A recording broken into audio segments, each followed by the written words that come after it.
I think what people will be surprised by when they watch UnDone is that it's animated, yes, but it has real depth to it.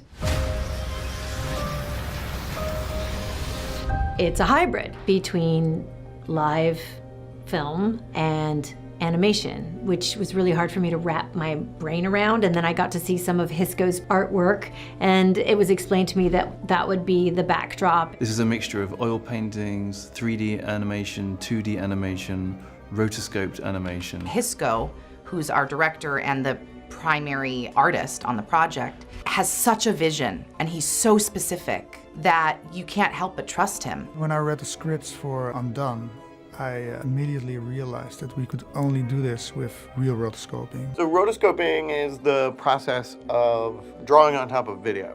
It gives the creators and the writers that opportunity to write anything.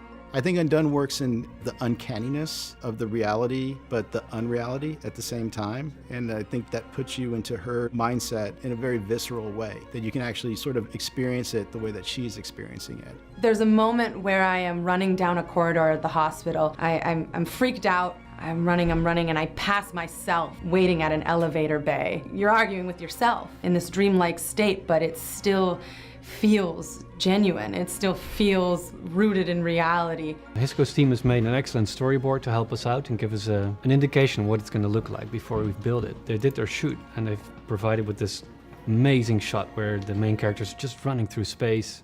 The camera tilts around her, it's dynamic. The next step is we take that camera and we put it in 3D. It's not a painting yet, so we have a layout that shows us what the hallway looks like. We have a team that Hisco leads with amazing painters, and they make this hallway. We take that hallway, but it's a painting. You cannot move a camera through it yet. So we combine the painting with our 3D scene. A rough version looks like this.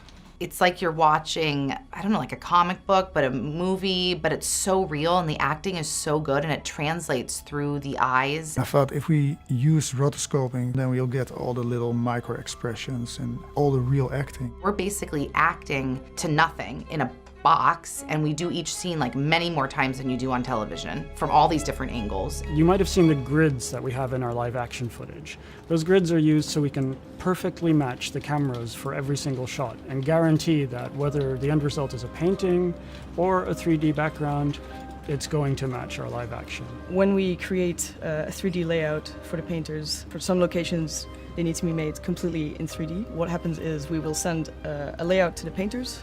They will make a painting for us, and we can use that as a reference, and we can use bits and pieces from this painting to create a 3D rendition of the location. The cast, the writing, the process. We all like to mix genres, mediums, and we're all attracted to disrupting normal processes. Working with someone like Hisco Hulsing, who is just a brilliant mind. I get chills just thinking about it. I think it's going to change television.